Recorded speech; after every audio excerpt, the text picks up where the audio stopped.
En el interior de una farmacia iluminada y silenciosa, una joven madre abrazaba con fuerza a su bebé, mientras su hijo mayor se aferraba a su cintura, temeroso de perder lo poco que tenían.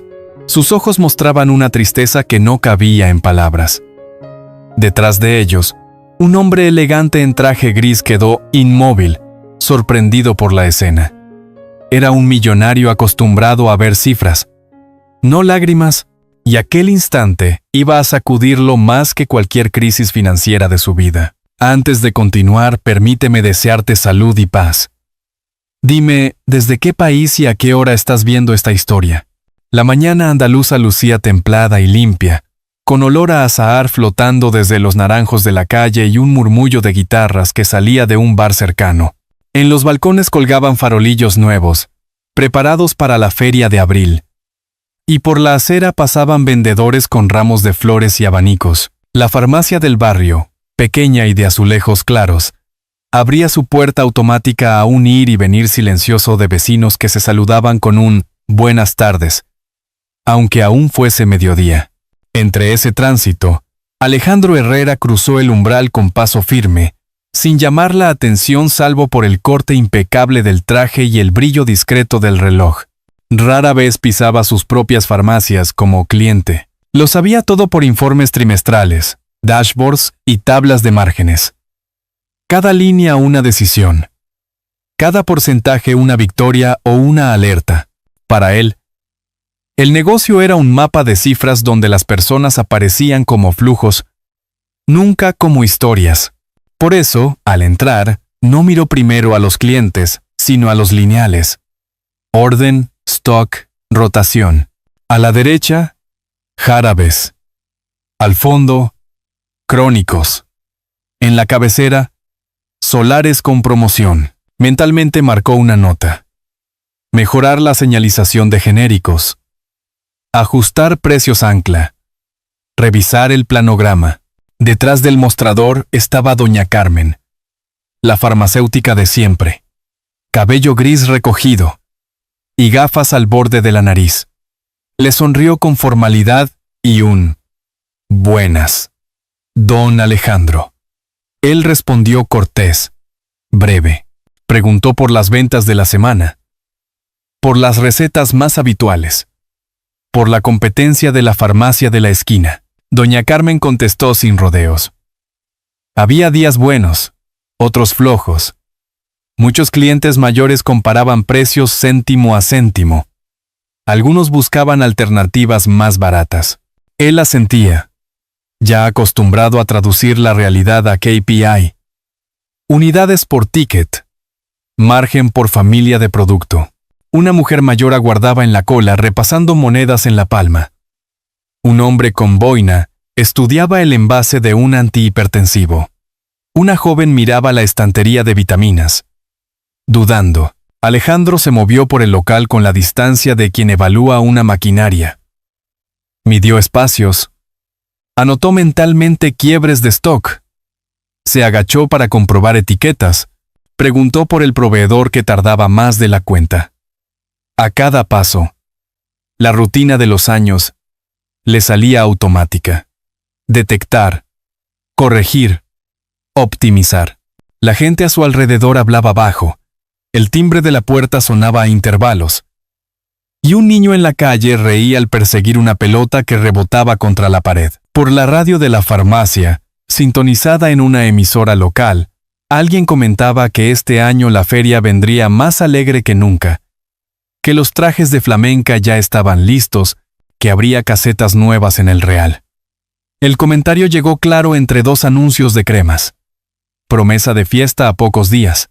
Promesa de colores y de bullicio. Desde donde estaba, Alejandro veía, a través del cristal, cómo el sol dibujaba triángulos de luz en el suelo. Dentro, el aire olía a alcohol, a papel de receta, a colonia suave. Se sintió por un momento visitante en tierra conocida y ajena a la vez. Pidió a doña Carmen un corte breve de inventario. ¿Qué faltaba? ¿Qué sobraba? ¿Qué no se movía? Ella, con paciencia de oficio, le fue enumerando pequeñas verdades. ese jarabe que la gente prefería en la versión genérica, la crema que vendía menos desde que subió €1, los inhaladores que se llevaban solo a fin de mes. Él asentía, y sin apuntarlo en papel, lo guardaba en esa lista invisible que siempre llevaba consigo. Una lista que al final del día se convertía en correos lacónicos a su equipo. Mientras hablaban, entró una ráfaga de aire con olor a pan tostado de la cafetería de la esquina. 2 señoras se desearon suerte con una cita médica. Un jubilado dio las gracias con educación y se llevó una bolsita blanca colgando del dedo. Alejandro miró el reloj, midió en segundos una decisión que ya venía rumiando desde hacía semanas. La tienda no alcanzaba los objetivos. Farmacia deficitaria, posible cierre, dictó para adentro, con esa frialdad técnica que siempre le había protegido de cualquier duda. Se acercó a la puerta pensando en la agenda de la tarde, en las visitas a otros puntos de venta, en los mails que respondería de camino al hotel.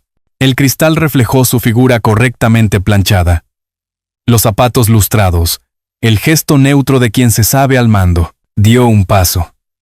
Sostuvo la puerta un segundo para dejar salir a una pareja que entraba conversando bajo. Y entonces la mañana hizo una pausa breve, como si el barrio contuviera el aliento. Cuando se dispone a salir, entra una joven madre con su hijo en brazos y otro de la mano. La campana de la puerta sonó con un eco metálico mientras María entraba en la farmacia. Llevaba a Daniel de la mano y sostenía en brazos a su bebé de apenas unos meses. La chaqueta gastada dejaba ver el cansancio en sus hombros, y sus pasos eran los de alguien que había recorrido demasiado para llegar allí. El niño tosía con un silbido agudo que cortaba el aire, y ella se dirigió directamente al mostrador, donde doña Carmen la saludó con afecto discreto. Sobre la superficie de cristal depositó un frasco de antibiótico prescrito esa misma mañana en el centro de salud, junto con una caja de paracetamol infantil. María abrió su monedero y comenzó a contar las monedas, una a una, con dedos tensos que temblaban ligeramente. La pantalla de la caja marcó el total. 18 €. Sus ojos calcularon rápido. La esperanza se fue apagando mientras sumaba mentalmente lo que llevaba. 11,50. Nada más. El silencio se hizo pesado. Detrás, una pareja esperaba en la cola, y un hombre miraba impaciente su reloj. «Lo siento», dijo María. «Apenas audible tengo que devolverlo». Doña Carmen la miró con una mezcla de comprensión e impotencia. Empujó suavemente el frasco hacia atrás, guardándolo en el estante. Daniel, con los ojos vidriosos y la voz débil por la tos, preguntó: «¿Mamá? ¿Y mis medicinas?» La mujer se agachó. Acarició el cabello del niño y murmuró algo que él apenas entendió. Una promesa que sonaba más a esperanza que a certeza. Alejandro, que había permanecido cerca de la puerta fingiendo revisar un expositor de cepillos dentales, sintió un golpe en el pecho. Había visto miles de números, márgenes, estadísticas. Nunca había sentido de cerca el peso de una renuncia tan sencilla y tan devastadora. María entregó a doña Carmen las monedas que tenía y se llevó solo el jarabe más barato. El bebé comenzó a llorar, reclamando atención. Ella trató de calmarlo, apretándolo contra su pecho mientras con la otra mano sostenía a Daniel. El contraste era brutal. En el exterior, el barrio se preparaba para la feria con luces y farolillos. En el interior, una madre salía sin el medicamento que podía aliviar la enfermedad de su hijo. Alejandro observó cómo cruzaba la puerta, con una bolsa demasiado ligera para el esfuerzo que había costado reunir esas monedas. Y por primera vez en muchos años, su mente no tradujo aquella escena a un balance de pérdidas o beneficios. Lo sintió como un vacío personal, una grieta que se abrió bajo sus pies. Esa noche, en el hotel donde se alojaba, no pudo conciliar el sueño. El recuerdo de la tos de Daniel y la voz quebrada de María lo acompañaban en la oscuridad. Afuera, el murmullo de Sevilla se mezclaba con risas lejanas, preparativos de fiesta, guitarras que afinaban. Dentro, él giraba en la cama amplia y silenciosa, con la certeza de que algo en su mundo había dejado de encajar. El eco de aquella frase, «Lo siento, tengo que devolverlo», lo perseguía como un reproche íntimo. Y por primera vez en años, Alejandro sintió que no tenía respuesta. Al día siguiente, el barrio despertó con un aire fresco cargado de olor a pan recién horneado y a las flores de azahar que colgaban de los naranjos. Alejandro apenas había dormido. La imagen de María, devolviendo aquel frasco de antibióticos, le había acompañado toda la noche, igual que la tos débil de Daniel. Con los ojos hinchados y una sensación de vacío, decidió regresar a la farmacia. No quería aparecer como el dueño orgulloso de un imperio.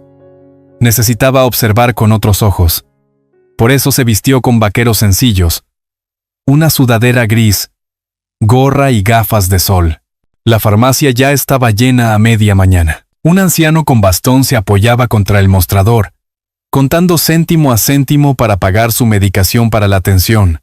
Una mujer de mediana edad discutía en voz baja con doña Carmen, preguntando si podía llevar solo media caja de pastillas y pagar el resto la semana siguiente. Alejandro, oculto tras una estantería, escuchaba frases que lo atravesaban. «Hoy no puedo. Deme algo más barato. Me quedo sin dinero para la comida». Esas frases, que siempre había leído en estudios de mercado como simples estadísticas, se convertían ahora en lamentos humanos. El timbre de la puerta volvió a sonar. Entraron María y Daniel. Ella parecía más cansada que el día anterior, con el cabello recogido a toda prisa y un gesto de preocupación constante en la frente. Daniel tosía con menos fuerza, pero su voz seguía áspera, como si el resfriado no cediera. María llevaba una lista escrita en un papel arrugado. Solo genéricos, lo imprescindible, lo más barato.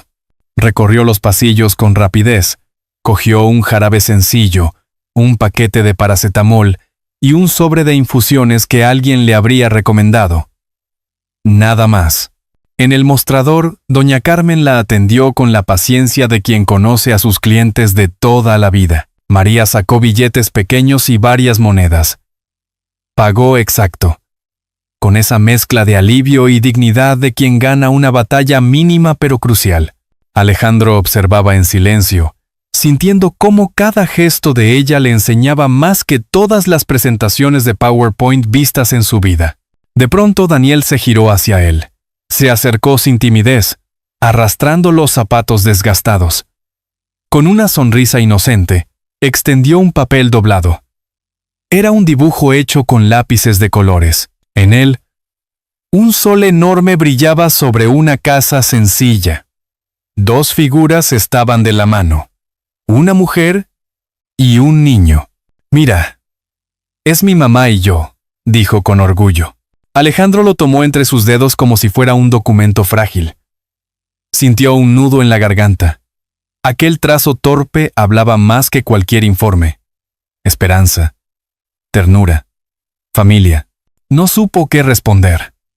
Solo logró acariciar la cabeza del niño con torpeza, antes de que María lo llamara para marcharse. La puerta se cerró tras ellos, y Alejandro quedó solo, mirando su reflejo en el cristal. Por primera vez en muchos años, no se reconocía.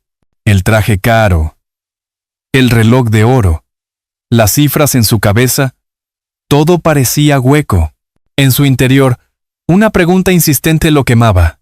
¿Cómo había permitido que su fortuna creciera sobre la desesperación de quienes no podían pagar ni un jarabe? Salió de la farmacia sin rumbo fijo, caminando por las calles estrechas del barrio. Vio tiendas pequeñas, bares con camareros sirviendo cañas, niños jugando en la acera con balones desinflados. Todo tenía un color nuevo, más áspero, más real. Supo, sin decirlo en voz alta, que esa no sería la última vez que observaría. Tenía que volver. Tenía que mirar de frente lo que siempre había ignorado. Y así, entre el bullicio cotidiano de Sevilla, se prometió a sí mismo no seguir viviendo solo entre cifras. La tarde siguiente, Sevilla estaba cubierta por un cielo gris que parecía anunciar lluvia. En la plaza central, El ambiente tenía un tono distinto, más tranquilo, con un murmullo constante de conversaciones, y el olor a castañas asadas mezclándose con el aroma de café. Alejandro eligió una terraza apartada, pidió un café solo, y se quedó mirando el vapor que subía lentamente de la taza. El bullicio de la ciudad continuaba, pero para él, todo sonaba como un eco distante. Los recuerdos se sucedían en su mente sin pausa. La voz rota de María diciendo, «Lo siento, tengo que devolverlo». La tos de Daniel. El dibujo infantil con un sol desproporcionado. Cada detalle se había grabado en su interior como cicatrices recientes. Nunca antes había sentido culpa de esa manera. Había visto números negativos, había enfrentado crisis de mercado, pero aquello era distinto. Era el peso de la dignidad perdida de una madre y la fragilidad de un niño que confiaba en el mundo. Mientras pensaba, una sombra se detuvo frente a su mesa. Era doña Carmen, con su bolso de tela colgando, y una bolsa de naranjas recién compradas. Lo había reconocido pese a su gorra y sus gafas de sol. Se sentó sin pedir permiso, como alguien que no tiene tiempo para formalidades. «Aquí muchos dejan de cenar para poder pagar medicinas», dijo ella, con esa sinceridad que solo otorgan los años. «¿Y los jóvenes, don Alejandro? Hacen números cada mes para no dejar a sus hijos sin lo básico». Él no contestó. Movía la cuchara dentro de la taza como si buscara respuestas en el remolino. «Usted ha construido un imperio», don Alejandro, continuó doña Carmen, fijando la mirada en él. «Pero la salud no debería ser un lujo». Las palabras resonaron como un trueno interior. Alejandro levantó la vista y alrededor todo cobró otra luz. Vio a un anciano revisando billetes arrugados para pagar un tratamiento cardíaco, a una madre que calculaba monedas para pañales, a un grupo de jóvenes comentando la subida del copago. Eran escenas que siempre habían existido, pero que él nunca había querido ver. Ahora no podía apartar la mirada. El camarero dejó la cuenta en un platillo metálico.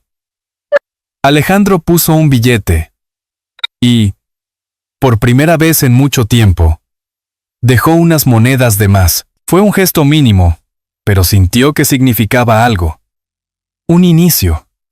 Una grieta en la muralla de frialdad que había construido. Se levantó. Respiró el aire cargado de humo de castañas, perfume de azahar y el sonido lejano de una guitarra que ensayaba sevillanas para la feria.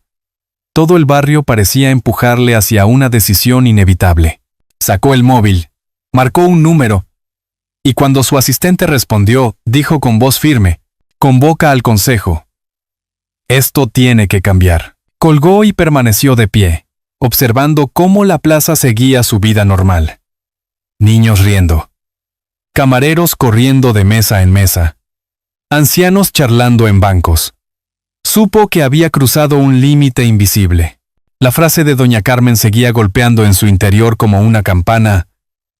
La salud no debería ser un lujo. Y comprendió que a partir de ese momento, ya no podría volver atrás. La sala de juntas en Madrid estaba iluminada con la luz blanca de los ventanales que daban a la Castellana. Una mesa larga de madera oscura, rodeada de sillones de cuero, reunía a los directivos de Herrera Pharma. El ambiente olía a café recién hecho y a papel de informes impresos. Alejandro entró con paso seguro, aunque por dentro sentía una tensión que no recordaba desde hacía años. Había pasado noches enteras repasando números, escenarios y posibles reacciones. Sabía que lo que iba a proponer sería visto como una locura. El director financiero abrió la reunión mostrando gráficas en la pantalla. Crecimiento estable. Márgenes al alza. Previsión de beneficios de 2 dígitos. Todo parecía perfecto en términos de negocio. Los presentes asentían, algunos sonreían satisfechos. Alejandro los escuchó en silencio, con los dedos entrelazados, hasta que llegó su turno de hablar. «Señores», comenzó, con voz firme, «ayer recorrí una de nuestras farmacias de barrio en Sevilla, y lo que vi no se mide en porcentajes ni en balances. Vi a una madre devolver un antibiótico para su hijo porque no podía pagarlo. El murmullo se extendió por la sala. Algunos levantaron las cejas. Otros bufaron en silencio. Nuestra compañía se ha construido sobre la idea de eficiencia y rentabilidad. Pero esa rentabilidad tiene un costo que no podemos seguir ignorando: la desesperación de las familias más humildes. Por eso, hoy les propongo un cambio radical. Sacó un dossier que había preparado él mismo. Lo desplegó sobre la mesa y dejó que los directivos lo hojeasen. Programa Ningún niño sin medicina. A partir de ahora, todos los medicamentos pediátricos esenciales se venderán a precio de coste, sin margen de beneficio. Además, se creará un fondo solidario para que ninguna familia se vea obligada a renunciar a un tratamiento por falta de dinero. El director de marketing se llevó la mano a la frente. ¿Está diciendo que renunciemos a casi el 20% de nuestras ganancias en esa línea de productos? Es un suicidio empresarial. El responsable de operaciones intervino enseguida. Nuestros competidores se aprovecharán. Subirán precios y nos dejarán fuera del mercado. Alejandro los miró con calma, como quien ya ha hecho las cuentas de otra manera. Lo que ustedes llaman suicidio empresarial, yo lo llamo dignidad. Sí, perderemos márgenes, pero ganaremos algo más importante: confianza. Y cuando la gente confía, se mantiene fiel. El debate se volvió áspero. Algunos directivos amenazaron con dimitir. Otros advirtieron sobre demandas de accionistas. Alejandro escuchó todas las objeciones, pero no se movió ni un milímetro. Cuando la discusión alcanzó su punto más tenso, golpeó suavemente la mesa con la palma de la mano. Tengo la mayoría de las acciones. Esta decisión se llevará a cabo. Un silencio denso llenó la sala. El director financiero, rojo de ira, murmuró que aquello hundiría a la empresa. Alejandro lo miró a los ojos con serenidad. Si la empresa no sirve para cuidar a la gente, entonces no merece existir. Se votó. La mayoría se mostró en contra. Algunos se abstuvieron. Pero el peso de sus acciones bastó para inclinar la balanza. Alejandro anunció con voz clara: en 2 semanas iniciaremos el programa piloto en Sevilla. Si funciona allí, lo expandiremos al resto del país. Guardó sus papeles y se levantó, dejando atrás un grupo de ejecutivos indignados. Caminó por el pasillo de mármol con una mezcla de miedo y alivio. Sabía que había abierto una batalla difícil, que los periódicos, los analistas y hasta sus propios socios lo señalarían, pero también sabía que, por primera vez en mucho tiempo, había tomado una decisión no para engordar un balance, sino para devolver la dignidad a familias como la de María. En la calle, el aire de Madrid estaba cargado de tráfico y prisas. Alejandro respiró hondo, y por dentro sintió que aquella ciudad, tan acostumbrada a cifras y negocios, pronto tendría que escuchar una verdad distinta: que la salud no era un lujo, sino un derecho. La primavera estallaba en Sevilla con todo su esplendor. El barrio entero se había vestido de fiesta para la feria de abril. Farolillos de colores colgaban de los balcones. Las calles estaban iluminadas con bombillas cálidas, y el aire traía mezcla de guitarras, palmas y olor a manzanilla fresca. Alejandro caminaba despacio por la avenida principal, observando el ir y venir de familias que se dirigían a las casetas con trajes de flamenca y chaquetas cortas de feria. No era el hombre distante de meses atrás. Llevaba una chaqueta sencilla, sin escolta, sin ostentación. Quería mezclarse con la gente, ver de cerca lo que había cambiado. El programa Ningún niño sin medicina había arrancado en Sevilla como piloto. Durante semanas, Alejandro había seguido los informes con un nudo en el estómago. Al principio, ventas confusas, dudas de clientes, resistencia de algunos empleados. Después, poco a poco, la noticia se propagó. Madres que antes pedían fiado podían llevarse antibióticos sin miedo. Ancianos que contaban monedas salían con sus tratamientos completos. Los periódicos locales, habían publicado titulares inesperados. Una farmacia de barrio abre camino hacia la dignidad. Lo que sus directivos temían como un desastre se estaba convirtiendo en ejemplo. Ese día, Alejandro decidió visitar de nuevo la farmacia donde todo comenzó. La puerta automática se abrió y el mismo timbre metálico sonó, pero la escena ya no era la misma. Había más gente, rostros más tranquilos, un murmullo distinto en el ambiente. En una esquina, un tablón de anuncios mostraba carteles con letras grandes. Ningún niño sin medicina aquí, cuidamos de ti. Detrás del mostrador, junto a doña Carmen, estaba María. Vestía un chaleco sencillo con el logo del programa y repartía sonrisas mientras ordenaba bolsas con jarabes y cajas de comprimidos. Daniel, recuperado, ayudaba pegando pegatinas de colores en los paquetes. Alejandro se quedó un instante paralizado, como si contemplara una escena de otra vida. María lo vio y se acercó con un brillo nuevo en los ojos. Gracias. Don Alejandro dijo con voz firme pero emocionada. Ahora puedo ayudar a otras madres como yo. Él sintió un nudo en la garganta. No era ella la que debía agradecer, pensó. Era él quien había recibido el regalo de abrir los ojos. Una señora mayor interrumpió con una sonrisa tímida. Desde que empezó este programa, puedo pagar mi tratamiento sin dejar de comprar pan. Dios lo bendiga. Alejandro inclinó la cabeza en señal de respeto. No sabía qué contestar más allá de un gracias, que le salió sincero. Al salir de la farmacia, el bullicio de la feria lo envolvió. Niños corrían con globos. Jóvenes bailaban sevillanas improvisadas. Los caballos con jinetes de traje corto desfilaban orgullosos. Alejandro se dejó llevar entre la multitud. Por primera vez en muchos años, no pensaba en balances, ni en márgenes, ni en mercados. Solo pensaba en rostros.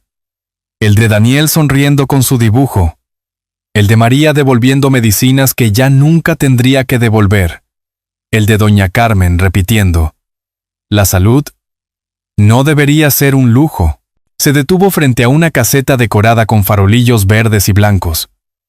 Dentro, una familia compartía risas y platos de jamón. En ese instante, comprendió que la riqueza verdadera no estaba en la cuenta de resultados, sino en esa alegría sencilla, en la dignidad recuperada, en la tranquilidad de saber que un niño no iría a la cama sin su medicina.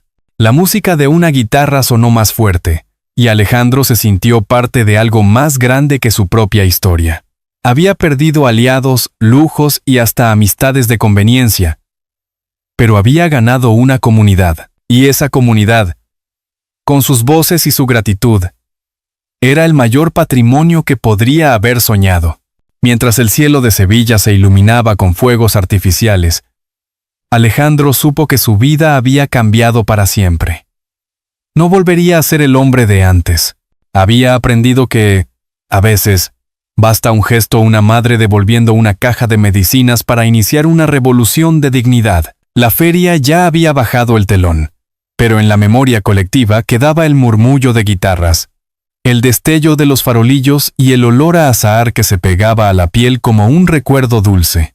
En ese mismo barrio de Sevilla, donde meses atrás una madre había devuelto una caja de antibióticos porque no tenía suficiente dinero, hoy se respiraba otro aire, el de la esperanza. Alejandro, aquel empresario que durante décadas solo había vivido pendiente de balances y márgenes, había descubierto que la verdadera ruina no era perder beneficios, sino perder de vista la humanidad de quienes confiaban en él.